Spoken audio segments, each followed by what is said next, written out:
um curso de evangelização.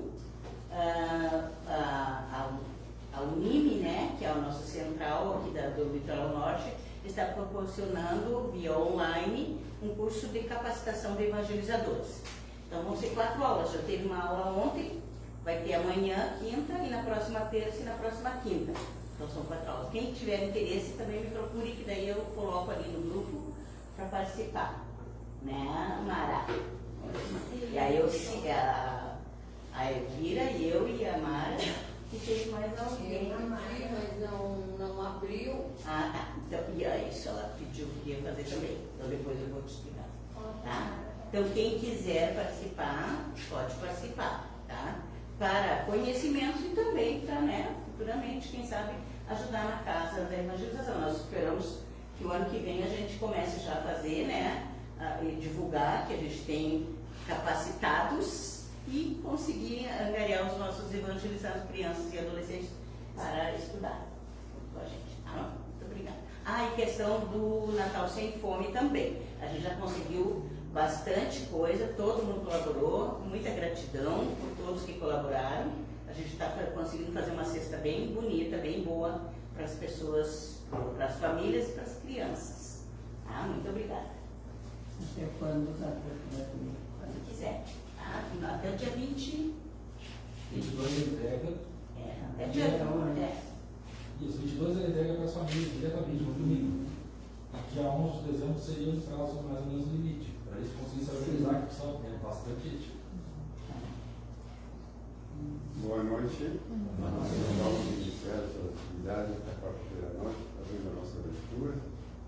Pedindo permissão do mentor da casa, Henrique Crisóstomo Sabuco e sua equipe, para que me faça a devida limpeza de qualquer energia negativa que se encontre. Pedimos a purificação da água, que remendo necessário que para nossas casas, e assim, em nome de Deus do Cristo e da caridade, estamos iniciando a atividade desta quarta-feira à noite. Nosso irmão Rodrigo de Capão do Canon vai passar a explanação da semana futura. Irmão, puder agradecer. Boa noite, irmãos. Do Evangelho segundo o Espiritismo, bem-aventurados os que são dóceis e pacíficos, obediência e resignação.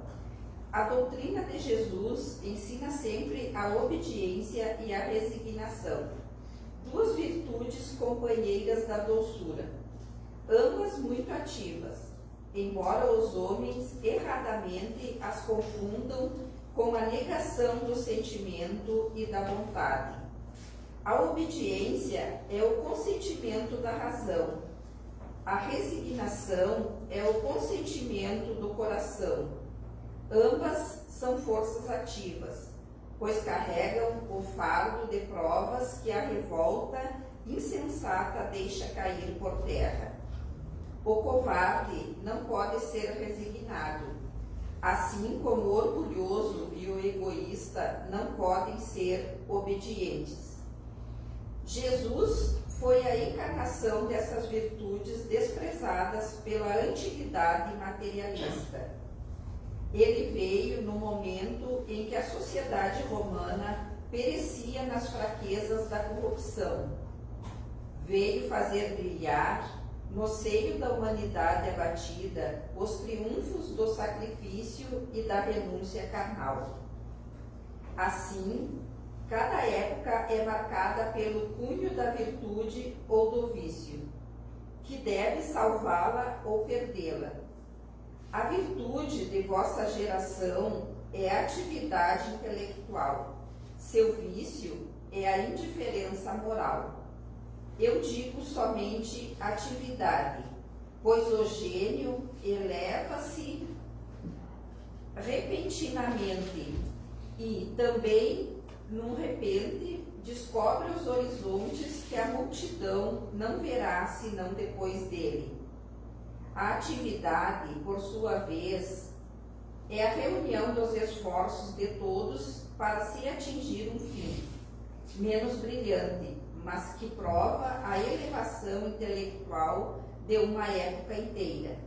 Submetei-vos ao impulso que viemos dar a vossos espíritos, mas obedecei também a grande lei de progresso que é a palavra de vossa geração.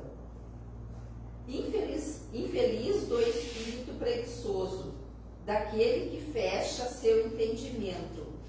Infeliz nós, que somos os guias da humanidade em marcha, açoitá-lo-emos, e forçaremos sua vontade rebelde, na dupla tensão do freio e da espora.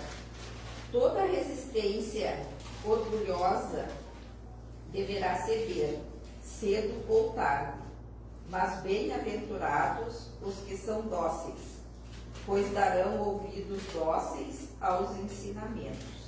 Lázaro, Paris, 1863. Que assim seja. Que assim seja. Boa noite, meus amigos, minhas amigas. É sempre um momento muito prazeroso e feliz estar dividindo com vocês essas reflexões, esses ensinamentos, esses pensamentos. E para hoje, a gente quer falar sobre um tema que tem tomado conta das nossas cogitações há um tempo já. Mas eu devo confessar algo a vocês. O que acontece? Eu tenho um compromisso para comigo e para com a espiritualidade de, quando estar num púlpito, numa casa espírita, me preparar para tal. Então eu preciso me preparar para tal. Tem que estudar, tem que entender, tem que refletir, tem que ir atrás. E o meu compromisso, outro, é ser o mais honesto possível para transparecer segurança, retidão e honestidade sobre aquilo que eu falo. Porque a mensagem não é minha. A mensagem dos Espíritos, a mensagem de Jesus. Por que eu estou falando isso? Porque tem alguns temas dentro da doutrina espírita que eu, particularmente, evito abordar. Por quê? Porque considero que não sou apto a falar, pois ainda tenho dificuldades íntimas minhas em resolvê-las. Então tem algumas coisas que a gente evita. Não que a gente não queira, não que a gente não goste, não que a gente faça, mas a gente evita. E um desses temas é sobre essa virtude que é igual eu aqui: resignação. Por quê? Porque sempre me considerei uma pessoa irresignada em todos os aspectos da minha vida. Só que, ultimamente, diante de alguns acontecimentos da nossa vida, de momentos desafiadores que exigem de nós algo a mais, começamos a refletir mais demoradamente sobre isso. E entendi então que me considerava resignado, pois não entendia o que era resignação. Não entendia que resignação é essa, que virtude é essa que o Evangelho fala. Então eu me acreditava uma pessoa irresignada, mas eu não entendia de fato, de direito, a profundidade do que é resignação. Então, refletindo sobre isso, analisando sobre isso, me senti num momento adequado para poder falar aos irmãos sobre isso. Então queremos falar de resignação hoje. Mas a gente quer iniciar por um texto que está lá, um texto muito curto, que está lá no Evangelho segundo o Espiritismo, e quem sabe está no capítulo mais importante do Evangelho segundo o Espiritismo, que é o ponto alto, é o divisor. Kardec colocou bem ali, num momento crucial do Evangelho. A partir dali, a partir desse capítulo, ele começa a divagar, mas é o capítulo 6, o Cristo Consolador. E nesse capítulo tem um advento do Espírito de Verdade. É onde o Espírito de Verdade fala um texto curto para Kardec, curto, mas com um significado, com uma linguagem transcendente, que a gente percebe a grandiosidade do Espírito pela linguagem culta que ele utiliza. Os espíritos inferiores, geralmente, eles usam traquejos de linguagem um tanto quanto coloquiais, por assim dizer. Os espíritos superiores, eles se preocupam tanto que a mensagem chegue com exatidão através do médium, que ele se propõe a usar uma linguagem muito bonita. E eu quero que vocês percebam que eu peço a permissão para ler esse pequeno texto. A gente não gosta de ler nada na íntegra, mas é um pequeno texto muito interessante e que vai dar o ponto de partida para o raciocínio da noite de hoje. Está lá no item 6, onde o Espírito de Verdade começa a dizer assim: venho instruir e consolar os pobres deserdados. Venho dizer-lhes que elevem a sua resignação ao nível de suas provas e que chorem, porquanto a dor foi sagrada no Jardim das Oliveiras. Mas que esperem, pois que também a eles os anjos consoladores lhes virão enxugar as lágrimas. Obreiros, traçai o vosso sulco, recomeçai no dia seguinte o afanoso labor da véspera. O trabalho de vossas mãos vos fornece aos corpos o pão terrestre. Vossas almas, porém, não estão esquecidas. E eu, o jardineiro divino, as cultivo no silêncio dos vossos pensamentos. E quando soar a hora do repouso e a trama da vida se vos escapar das mãos e vossos olhos se fecharem para a luz, sentireis que surge em vós e germina a minha preciosa semente. Nada fica perdido no reino de nosso Pai, e vossos suores e misérias formam um tesouro que vos tornará ricos nas esferas superiores, onde a luz substitui as trevas, e onde o mais desnudo dentre vós será talvez o mais resplandecente. Em verdade vos digo, os que carregam seus fardos e assistem os seus irmãos são meus bem-amados. Instruí-vos na preciosa doutrina que dissipa o erro das revoltas e vos mostra o sublime objetivo da aprovação humana. Assim, como o vento vai a poeira, também o sopro dos espíritos dissipe os vossos despeitos contra os ricos do mundo, que são não raros, muito miseráveis, porquanto se acham sujeitos a provas mais perigosas do que as vossas. Eu estou convosco, e meu apóstolo vos instrui. Bebei na fonte viva do amor, e preparai-vos, cativos da vida, a lançar-vos um dia, livres e alegres, no seio daquele que vos criou fracos, para vos tornar perfectíveis, e que quer modelei vós mesmos a vossa maleável argila, a fim de serdes os artífices da vossa imortalidade. O Espírito de Verdade. Lindo. Parece uma poesia. Olha a grandeza desse Espírito falando, e ele inicia o texto dizendo o quê? Elevei a vossa resignação ao nível de vossas provas. Elevai a sua resignação ao tamanho das provas que te abatem, que te tomam a dor, que te tomam o pensamento. E ele fala, olha só que interessante, e chora. E chora, ele chora. É normal chorar. E ele fala, pois a dor foi sublime no Jardim das Oliveiras. Porém, eu vos falo que esperem. Espere, chora, sofre, toma a dor para si, mas espera, aguarda. É isso que diz o Espírito de Verdade. Eleva a tua resignação ao nível de tua prova. Entenda o que tu estás passando. Compreenda o momento. E se resigne. Bem, mas a gente tem que fazer uma reflexão sobre isso. Como é difícil, nos dias de hoje, como o nosso mundo está postado, propor essas ideias do Evangelho, essas ideias de Jesus às pessoas. Como é difícil vender o Evangelho, se eu posso usar esse termo que não é mais adequado, mas vender as ideias, propor essas ideias para as pessoas da forma que o mundo está postado. Ainda mais sobre resignação. Como propor às pessoas que resignação é uma virtude, quando o nosso mundo entende que ser resignado é um defeito? Como propor a vida é propor aos outros que nós precisamos nos resignar, quando o mundo enxerga que resignar-se é passividade, que quem se resigna é uma pessoa passiva, uma pessoa que não faz nada, uma pessoa, como diz o termo, uma mosca morta.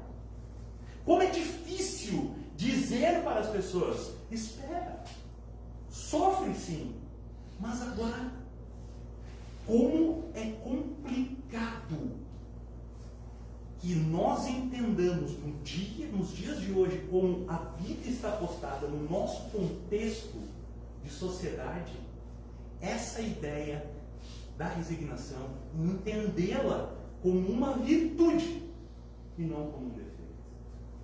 Dias atrás, olha só como as coisas estão loucas, por assim dizer, confusas, por assim dizer. Dias atrás, um funcionário nosso nos procurou e ele chegou para mim e disse assim: Rodrigo, eu preciso de uma folga de uma semana.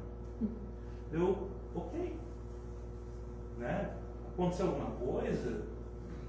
Está com algum problema de saúde, com algum familiar, precisa de um auxílio para isso? Ele, não, para ti eu vou contar. Eu descobri que a minha esposa está me traindo. Eu descobri. Eu coloquei uma pessoa atrás e eu descobri. Eu juntei as provas e eu estou montando o momento certo para dar o flagrante nela. Eu tenho alguns amigos e eu vou filmar o flagrante que eu vou dar nela, ela com uma amante dela, e postar ao vivo na hora no Instagram, vou fazer uma live no Instagram, vou postar nas redes sociais. Eu quero dar esse flagrante nela. Daí eu disse assim: mas, meu amigo, qual é a tua intenção? Ele disse: a minha intenção é mostrar para todo mundo, sobretudo para a família dela, a pessoa que ela é. Daí eu disse assim: tá, como é que tu pretende fazer isso? Eu sei aonde ele se encontra, então eu já vou juntar, porque eu tenho outros 3 amigos que vão me auxiliar. No momento eu vou até lá, cada um com um celular, nós vamos filmar de todas as formas e eu vou fazer uma transmissão ao vivo nas minhas redes sociais, no meu Instagram. Vou marcar ela, vou marcar toda a família dela, e todo mundo vai fazer. Todo mundo vai, a máscara dela vai cair. Todo mundo vai ver o que ela faz. E ele estava com uma mágoa muito grande, porque realmente era uma pessoa, um trabalhador, um homem muito correto. E ele estava com uma mágoa por essa traição. E daí eu disse assim: mas meu amigo, deixa eu te fazer uma pergunta. Será que tu está trazendo para ti a função de desmascarar ela? Por que isso? Por quê? Porque tu tens essa ideia que tu precisas agir para fazer algo. Por que tu tens a ideia que os outros só vão ver quem ela é e o equívoco dela a partir do teu gesto? Por quê? Daí ele começou a chorar, ele começou a falar, ele estava realmente muito magoado. Eu disse: ok, eu entendo. Eu só tenho uma pergunta para ti. Tu sabe, a cidade é pequena, tu sabe que muitas pessoas vão falar. Como tu estás preparado para explicar para o teu filho de 10 anos quando ele vê o vídeo? Porque ele vai ver o vídeo. Porque isso vai chegar nele. Como tu estás preparado para falar para ele? Daí ele deixou aquele rancor vir. Não, mas ele vai saber que a mãe dele é assim, assado. Eu falei: pois é, mas o que tu esperas que aconteça? Tu acredita que é saudável para ele?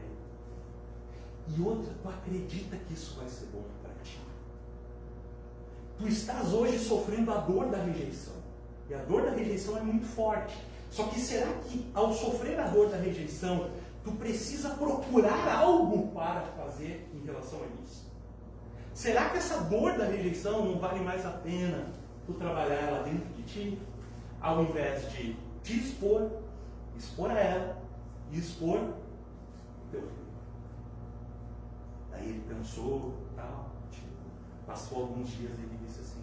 Daí eu falei para ele, o melhor que tu farias agora, nesse momento, não é fazer live, não é desmascarar ninguém, não é fazer escândalo, não é nada disso. A melhor coisa que tu farias agora é ir até a tua casa, pegar as tuas coisas e sair de lá.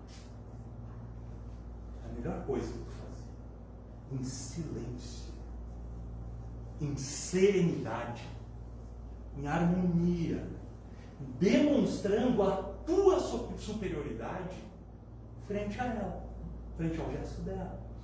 É o que de melhor, de mais saudável e de mais tranquilo, e que tu iria se sentir melhor, seria o que tu fizesse agora. Porque o que tu está buscando é fazer algo, é agir, é propor, é refletir, é ir adiante, é enfrentar a situação, mas essa situação existe aonde? Dentro de ti. Tu sente a dor da rejeição e tu quer ter um ato exterior para minorar a tua dor. Graças a Deus ele se convenceu. Ele se convenceu.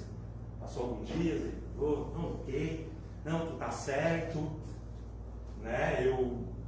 Eu saí de casa, quando ela viu, eu falei o porquê e tá tudo certo. Que bom. Só que sabe o que aconteceu? Olha que Deus. Por ele ter desistido disso, ele virou galhofa dos amigos que iam ajudar ele a fazer aquilo. Entende? A proposta era que ele se resignasse frente à dor e tomasse a atitude mais coerente, harmoniosa e madura possível. Só que as pessoas à volta dele esperavam justamente uma reação. Por quê, meus irmãos? Porque o nosso mundo é reativo. Nós estamos acostumados e pensando que tudo que acontece de ruim nós precisamos reagir antes. Nós precisamos enfrentar com gestos exteriores. Porque se nós não fizermos isso, nós somos pessoas passivas, nós estamos aceitando e nós não podemos aceitar o que acontece de errado. Dias atrás aconteceu um outro fato, esse lá no banco. Um senhor de mais idade, ele estava muito alterado lá no autoatendimento do banco. Oi? Desculpa. Desculpa, eu achei que tinham feito uma pergunta, perdão. Tinha um senhor, ele estava muito alterado no atendimento do banco. O que eu entendi? Eu entendi que ocorreu um lançamento equivocado na conta dele, o dinheiro saiu da conta dele e ele estava muito revoltado com aquilo. Que era um lançamento errado. Eu acho que ele era vítima, eu acho que ele estava com a razão. Só que como ele estava agindo frente àquilo? Ele estava aos berros com a menina estagiária que estava atendendo ele. Que, convenhamos, não tem a menor condição de resolver absolutamente nada. E ele estava aos berros, porque ele estava se sentindo indignado, ele estava se sentindo jogado, passado para trás, ele estava se sentindo humilhado, ele estava se sentindo trapaceado. E na mente dele, ele precisava agir, ele precisava gritar, impor, porque ele precisava arrumar. E ele estava berrando com a pessoa que menos poderia fazer alguma coisa. A coitada da menina já estava tremenda, ela ia começar a chorar. Eu cheguei para ele e falei, Senhor, eu posso ajudar o senhor? Eu não trabalho no banco, mas a gente entende um pouco, a gente trabalha tanto tempo com isso. Ele, não, porque tiraram dinheiro da minha conta, esse lançamento está errado. Eu disse, não, então sabe o que nós vamos fazer? Eu convido o senhor, eu sou correntista do banco, a gente trabalha muito com o banco, a gente tem um atendimento diferenciado aqui, então eu vou levar o senhor lá no gerente geral da agência. E ele vai atender o senhor. Só que não grita comigo. Calma. Aos berros o senhor não vai conseguir resolver. O senhor vai perder a sua razão. Porque ele estava com a razão. Ele realmente estava com a razão. Só que olha como ele estava lidando com aquilo. Ele, dentro dele, na mente dele, no sentimento dele, ele precisava enfrentar aquela situação. E ele precisava agir. Porque se ele não agisse com força, ele não mostraria a indignação que ele estava vivendo. E meus irmãos, nós estamos encontrando isso em todos os aspectos da nossa vida. Às vezes é um problema no trânsito, alguém que fez uma barbeiragem no trânsito e o outro se sente no direito de parar, buzinar, gritar e xingar e sair para brigar porque é uma questão de honra. A gente vê pessoas na internet batendo boca por política ainda, a essa altura do campeonato, onde os espíritos mandam mensagens a mancheia para nós dizendo assim, não tem lado certo nisso aí. E as pessoas acham, porque se eu botar lá, porque alguém... As pessoas desfazem relacionamentos por causa de postagem em rede social. As pessoas, as famílias se dividem porque está todo mundo numa proposição reativa. Eu preciso reagir porque eu vejo no outro que pensa diferente de mim um inimigo que eu tenho. Percebam como no mundo de hoje é difícil que nós proponhamos, nós cristãos e espíritas, proponhamos aos outros resignar-se. Num mundo que enxerga o resignado como uma pessoa fraca. Num mundo que acha que a força está na revolta e que nós precisamos mudar a realidade através da revolta com as coisas. Nada mais equivocado. O Evangelho diz que a virtude está na resignação. E nós vamos encontrar então André Luiz falando sobre isso. E André Luiz fala uma coisa interessantíssima. Ele diz assim: precisamos estudar, ele fala de estudar, e refletir sobre a resignação em Jesus. Olha que interessante, porque ele está propondo uma resignação diferente. Ele está propondo uma resignação, mas para ele a resignação tem que ser aonde? Em Jesus. Modelar-se em Jesus. Refletir-se em Jesus. Olhar como Jesus lidava com a resignação e refletir, pensar e trazer para a nossa vida sobre essa resignação. Entende? André Luiz fala sobre isso. Então é um pouco disso que nós vamos falar essa noite. Mas a gente vai iniciar um pequeno texto, porque quando a gente fala de resignar-se, a gente tem que entender primeiro o seguinte: resignar-se em quê? Quando e por quê? Resignar-se diante do quê? Ora, a vida é uma sucessão de problemas. Ninguém nega isso. A pessoa que acha que a vida vai ser sempre um mar de rosas, ela está profundamente enganada. E se a sua vida é sempre um mar de rosas, eu agradeço, mas você vai perder tempo nessa palestra. Quem sabe você não deve voltar para suas esferas celestiais, com o espírito crístico que você é. Porque nós aqui, meros encarnados, espíritos em desenvolvimento, tudo que a gente tem é problema para resolver. E se agora não está tendo problema, espera, que daqui a pouco vai ter outro. E a nossa tarefa é justamente essa: vivenciar os problemas e minorá-los. Tomar as atitudes para que os problemas cada vez menos sejam menores. Mas a vida é uma sucessão de problemas. Por quê? Porque nós somos espíritos em desenvolvimento. Nós estamos aqui para aprender. E aprender é difícil. Vivenciar os equívocos que tivemos em outras vidas e os equívocos que tivemos nessa é doloroso. Então nós temos problemas. Os problemas nos envolvem. As dores nos envolvem. Faz parte da vida. E é então que um espírito, o espírito de Albino Teixeira, ele manda vir o Chico, no livro Passos da Vida, uma mensagenzinha pequenininha, quase proverbial, daqueles provérbios.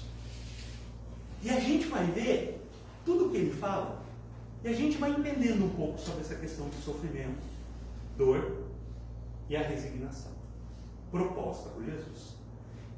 Ele começa assim, o título é o seguinte: o que sofremos? Esse é o título. O título já indica uma direção. E ele inicia o texto dizendo assim: o que mais sofremos no mundo, 2 pontos. Não é a dificuldade, é o desânimo insuperável. Olha só, já começa dando um tapa.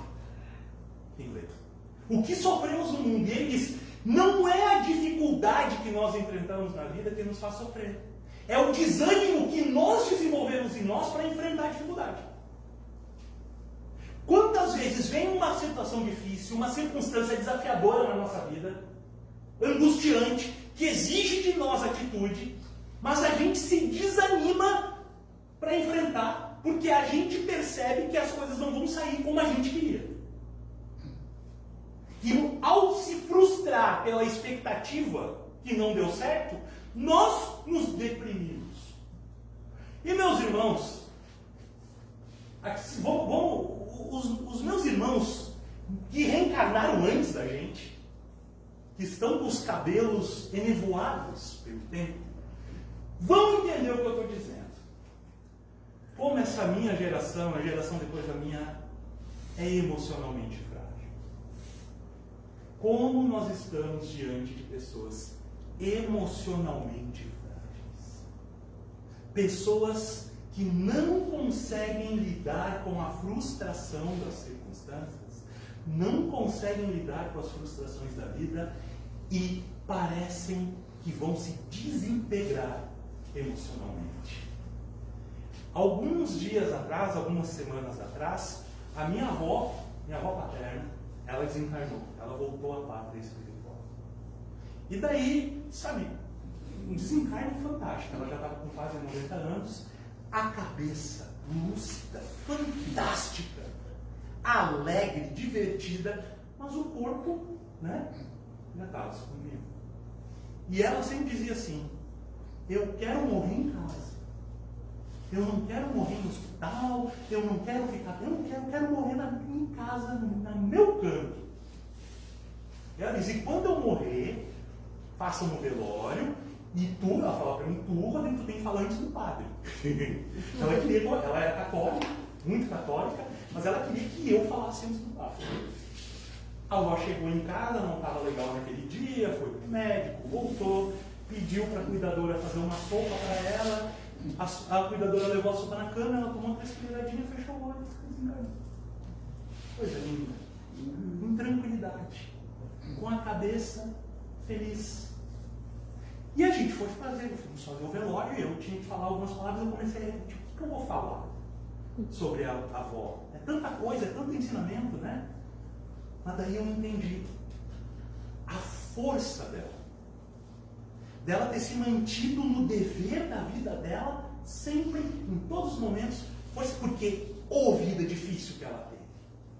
E enfrentou coisa complicada. Teve 3 filhos, 2 ela precisou enterrar. Um meu pai e um tio, um deles em situação muito complicada, um desencarne muito doloroso. E eu nunca me lembrei da minha avó tendo enfrentado isso, precisar ter um único dia de depressão ou precisar de algum remédio. Nunca. Firme. Enfrentando o que tinha que enfrentar. Mas com uma firmeza. Mas não uma firmeza daquela pessoa que precisa confrontar a dor. Mas a força daqueles que suportam. E é isso o legado, quando falei sobre o legado que ela deixa de aprendizado para nós. E daí eu me liguei como a minha geração é uma geração frágil emocionalmente. Porque, mesmo diante do exemplo da minha avó, 45% dos meus primos, dos netos dela, todos estão com algum problema emocional, precisando fazer algum tratamento. Tomando um remédio para dormir, ou um remédio para acordar, ou um remédio simplesmente para ficar vivo. Todos saudáveis do corpo, mas 45%, eu acho que é até mais, mas um está meio escondendo o jogo, eu acho que é mais da metade, tudo com problema emocional. Com uma vida muito mais fácil do que a vida que ela teve. Com uma vida, porque é isso que eu estou falando para os meus irmãozinhos que encarnaram aqui antes de mim. Hoje em dia, a vida é muito mais fácil do que alguns anos atrás. Nenhum de nós pode negar isso. Né, Sabino? Acho que né? É muito mais simples hoje. E as pessoas estão tão frágeis, com tanta dificuldade em lidar com as frustrações, com tanta dificuldade em lidar com o desânimo que cria dentro delas diante das dificuldades e frustrações da vida. E é isso que o Espírito de alguém Teixeira está dizendo. O que nos faz sofrer não é a dificuldade que a gente enfrenta, é o desânimo que a gente desenvolve. Ele continua. Não é a aprovação que nos faz sofrer, é o desespero diante do sofrimento. No momento de provação, no momento de prova, no momento que a vida vai bater na nossa porta exigindo de nós força, exigindo de nós compromisso, exigindo de nós dever, exigindo que nós provemos aquela circunstância, a gente se desespera pela dor que a gente vai sentir. É isso que ele está dizendo. Que não é a provação que nos faz sofrer, é como nós lidamos com aquela provação. Ele continua dizendo assim: não é a doença que nos faz sofrer, é o pavor de recebê-lo. Olha só. Não é a doença, porque, meus irmãos, doentes todos nós vamos ficar. Todos nós vamos ficar doentes. Sabe por quê? Porque eu já falei aqui para vocês, eu sempre repito isso. Se tudo der certo na nossa reencarnação, o que acontece com a gente? Fica velho. Se tudo der certo, se a gente reencarnar e não ficar velho, alguma coisa deu errado, ou alguma coisa a gente estava devendo. Se tudo der certo, a gente vai ficar velho. E o que é ficar velho? Sabe o que é ficar velho? Essa máquina que a gente ganha quando a gente reencarna tem um tempo, tem um prazo, tem uma vida útil, ela começa a gastar. E ela gastando é o quê? É doença. Então é aquilo, é aquela dor na coluna, dor no joelho, osteoporose, uma angina, palpitação. Então o que ele está dizendo assim? Não é a doença que causa sofrimento, porque a doença em si nada mais é do que a nossa máquina pedindo auxílio. É diante da doença que nos acomete o pavor que a gente sente. Embora a gente saiba que tem pessoas que adoram ficar doente. Não tem? Tem gente que adora. Alguns dias atrás a gente estava lá no posto de atendimento, lá em Tosse, e tinha duas senhoras sentadas, elas estavam disputando quem era mais doente. Daí uma dizia assim: mas e eu que tenho isso? A outra: isso não é nada, eu tenho isso. Eu tenho diabetes, e eu sou cardiopata. E elas estavam disputando, eu olhando aquilo, disse: gente, que vantagem que tem isso. Né? Tem gente que gosta, tem gente que precisa, porque quando está doente recebe atenção. Ele precisa de atenção, quer atenção, gosta de atenção. Então, e digo mais, toda família tem uma pessoa assim. Se a sua não tem, a tendência é que seja você. Se tu parar para pensar agora, quem da minha família é a pessoa mais que se vitimiza porque está doente? Na minha família não tem isso. Quem sabe é você. Tem gente que gosta, mas aí está o que o Bilton Teixeira está falando. O Bilton Teixeira está dizendo que o problema é como nós, o pavor que nos acomete diante da doença, e não a doença em si. Ele fala mais um: não é o parente infeliz que nos faz sofrer, é a mágoa de tê-lo na equipe familiar. Olha essa. Não é aquela pessoa na nossa família complicada que nos faz sofrer. É como nós nos sentimos diante de uma pessoa complicada na família. É a mágoa que a gente traz por causa que aquela pessoa faz isso, isso, isso e aquilo. Sabe por quê? Porque nós esperamos coisas dos outros. Meu irmão não podia fazer isso comigo. Quem disse? Quem disse? A fulana é minha cunhada, ela não devia fazer isso comigo. Quem é que disse que não devia?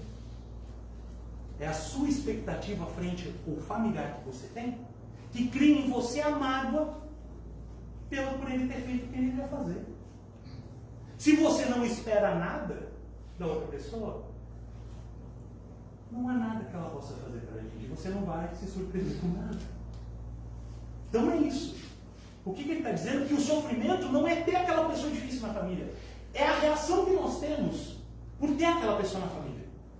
É a mágoa que nós criamos dentro de nós por ter aquela pessoa na nossa família. Poxa, mas eu queria ter um irmão melhor, eu queria ter um pai melhor, eu queria ter uma mãe melhor, eu queria ter... Mas eles também, quem sabe, queriam ter um filho melhor, um outro irmão melhor. Né? O que o Bilton Teixeira aí continua dizendo assim: não é o fracasso que nos faz sofrer, é a teimosia de não reconhecer os próprios erros. Isso não é doloroso. Porque fracasso, meus irmãos, é algo muito relativo. Embora nós também estejamos numa época no mundo onde as pessoas julgam a posição dos outros como fracasso ou sucesso. Se você tem isso, você é sucesso, você tem sucesso. Se você não tem, você é um fracassado. Nós estamos diante de um mundo que julga dessa forma. Mas o fracasso, meus irmãos, é muito relativo. Fracasso não existe. Fracasso não existe. Por quê? Porque quando você erra, ou você um trabalho de você, um projeto que você não dá certo, nada mais é do que uma etapa do momento que vai dar. É assim que funciona.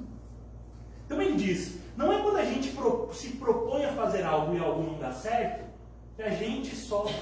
A gente sofre porque a gente tem dificuldade em lidar com a circunstância e entender o que tem de nosso naquele momento que não deu certo.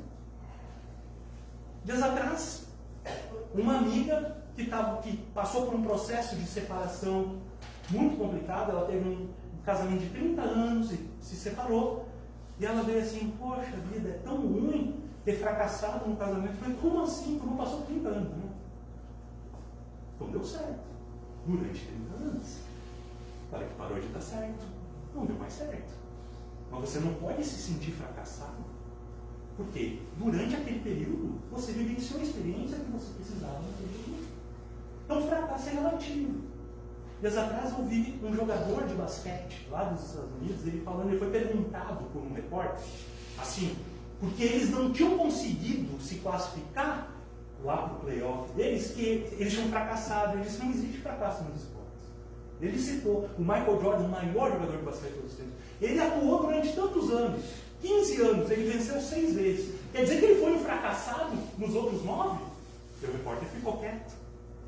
Mas é isso, o fracasso é muito relativo. Não é fracasso quando uma coisa não dá certo. O que dói em nós é tentar analisar o que a gente fez de errado. Porque bate a questão do ego. Enfrentar o nosso ego é a coisa mais difícil que a gente vai fazer na nossa vida. Ele continua.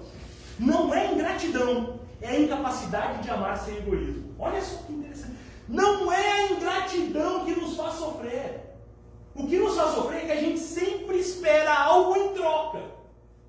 Quando a gente gosta de alguém, quando a gente ama alguém, a gente ainda não está no nível de conseguir amar de forma totalmente desmedida como esses grandes espíritos amavam. A gente ama os nossos filhos, mas quando às vezes eles começam a fazer coisa errada, a gente já começa.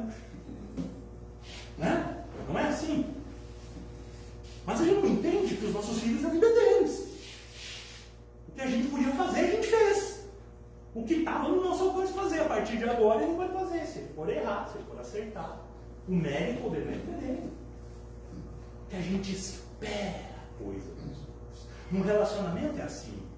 Né? Que a gente espera a reciprocidade. Então ele está dizendo que não é ingratidão quando alguém é ingrato com a gente que dói. O que dói é que a gente está esperando algo em troca do que a gente fez. E se a gente parar de esperar algo em troca, a gente começar a se desenvolver nisso. Autodesenvolvimento em si mesmo. De dar ao outro o que tu tem de melhor e isso te fazer feliz. Aí a gente vai parar de sofrer ingratidão do outro. Tal qual o Jesus.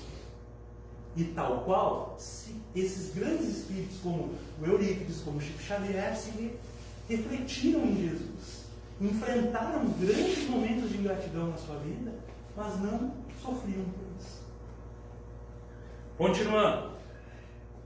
Não é a injúria que nos faz sofrer, é o orgulho ferido. Esse é um tapa na cara. É o orgulho ferido, não é injúria. Né? Fulana, minha vizinha, que ela falou mal de mim. Tu não está sofrendo pelo que ela falou. Tu está sofrendo porque tu levou para o coração. Porque se tu não tem orgulho, né? Dias atrás uma pessoa veio lá na casa espírita. Eu tô com meu orgulho ferido. Era uma situação mais ou menos assim. A família falava dela. Eu estou com meu orgulho ferido. Deus disse assim, mas aproveita que ele está ferido e termina de matar. Mata esse orgulho. Porque o orgulho que a gente tem, o orgulho que a gente traz, é o que nos faz sentir injuriados. Fulano não pode falar assim de mim. Por que não pode falar assim de você? porque fulano é menos do que eu. Porque eu sou melhor do que ele falou. Se você é, então faça. E se a gente não tem orgulho, não existiria o Júpiter. Porque alguém falaria mal de nós e tudo.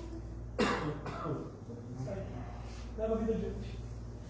O Albino Teixeira diz assim: não é a velhice do corpo que nos faz sofrer, é a paixão pelas aparências. Aí é aquilo que eu estava falando, né? O corpo físico vai, e a pessoa que mais vou sofrer, porque eu sei. Vamos lá, gente, vamos combinar? Poucas coisas são tão mais bregas do que uma pessoa de mais idade querer se fazer de adolescente. E tem, né? E tem. É brega. Dias atrás, um conhecido meu apareceu com um implante no cabelo, uma roupa que estava, aquela roupa do jacarezinho era calça, era bermuda, depois era um carro conversível importado com Japão. Parecendo um garotão. 66 anos de idade. Eu olhei, que bom que tu tá te cuidando, meu irmão. Eu tô bonitão. Eu estava feliz de minha idade. Ele ainda não tinha percebido que ele não precisava nada daquilo. Ele não tinha percebido, mas ele vai perceber. Ele ainda não. Ele está começando a perceber. Não sou eu que vou falar, obviamente. Mas quando ele perceber e vir conversar, eu digo, que bom que tu percebeu que tu estava fazendo um papel patético, porque tu não tem mais 27, tu tem 67. E a vida tem um custo. E se você tem 67 e quer parecer um menino de 27, você está fazendo um papel patético. É feio, é brega. Feio, é brega. Porque a gente olha e a gente diz assim, está meio deslocado. É isso que está falando. A idade vai vir e isso não pode ser encarado como um sofrimento. Não é sofrimento. Todo o peso da idade que vai se abater sobre nós, se tudo der certo, nada mais é do que uma etapa da vida a ser enfrentada. Então, como enfrentar? Sofrendo? Não. Com resignação, e aí está o ponto da palestra. O que André Luiz quis dizer? Se resignar em Jesus. O que é essa resignação diante dessas dores, dessas circunstâncias que nos fazem sofrer? Resignar-se é enfrentar a dor. Mas, Rodrigo, tu estava falando no início que a gente está em um momento enfrentativo que as pessoas ficam enfrentando. Aí que está o ponto. Não é enfrentar a circunstância dolorosa, é enfrentar a dor em nós. É enfrentar a dor nas nossas emoções. É enfrentar a circunstância nos nossos pensamentos. É enfrentar a situação difícil nos nossos sentimentos. É enfrentar a dor em nós. Resignação com Jesus está longe de ser uma manifestação passiva diante das circunstâncias da vida. Está longe de ser você sentar e é isso que vai acontecer mesmo. Não é isso. Não é isso. Resignar-se com Jesus é o seguinte: estou diante dessa situação. Estou diante desse momento. O que eu posso fazer de melhor para enfrentar esse momento? E o que eu posso fazer de melhor, eu vou fazer. E é isso. Não vou me abater. Não vou sofrer. Sabe por quê, meus irmãos? Rodrigo, sofrer. Sim, sabe por quê? Porque dor, meus irmãos, dor faz parte da vida. Dor é didática divina. É através da dor que Deus nos ensina. Agora, sofrimento é opção nossa. Se diante da dor a gente vai sofrer, se diante da dor a gente vai se deixar bater, se diante da dor a gente vai se machucar, é a gente que decide. Dor é didática divina. Sofrimento é opção nossa. E resignar-se é justamente isso. Não deixar que uma dor lhe faça sofrer. Não deixar que uma dor lhe abata. a ponto de você desistir. Não deixar que uma dor lhe faça parar na vida. É você entender a dor. Afinal de contas, o que eu estou passando? Estou passando por um relacionamento difícil?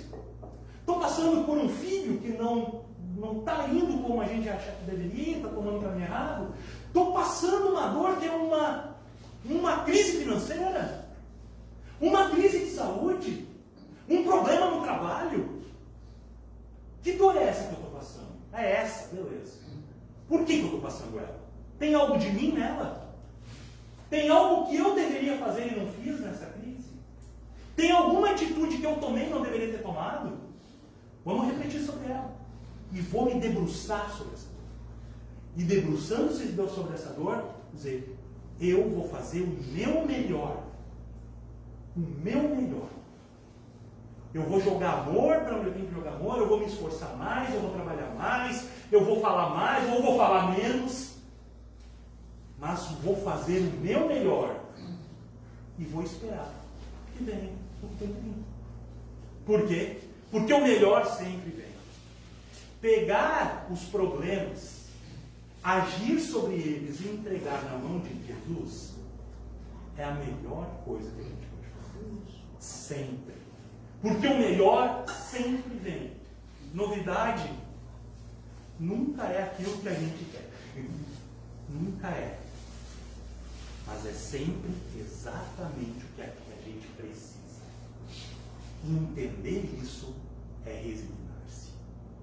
Entender que faz parte de um processo da vida que a gente está passando é resignar-se. Aceitar a circunstância é resignar-se, mas não significa que nós não tenhamos que agir, trabalhar, operar, reflexionar.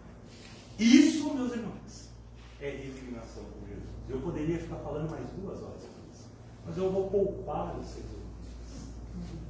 Que nós consigamos, nesses nossos dias tão agitados, tão turbulentos, tão difíceis, tão angustiantes, que exigem de nós doses gigantescas de resignação, que a gente consiga agir na resignação, que a gente consiga entender a virtude da resignação, que a gente consiga fazer uma resignação ativa na nossa vida, que nós consigamos fazer sempre o nosso melhor e esperar que o melhor sempre vem, porque lá de cima sempre vem o melhor quando a gente faz a nossa parte.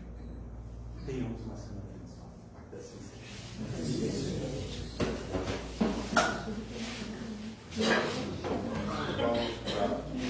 Vamos para os lados, que vocês se conselhem para enviar o pensamento positivo para onde nós está pensando sem dúvida, no lugar que Deus quiser.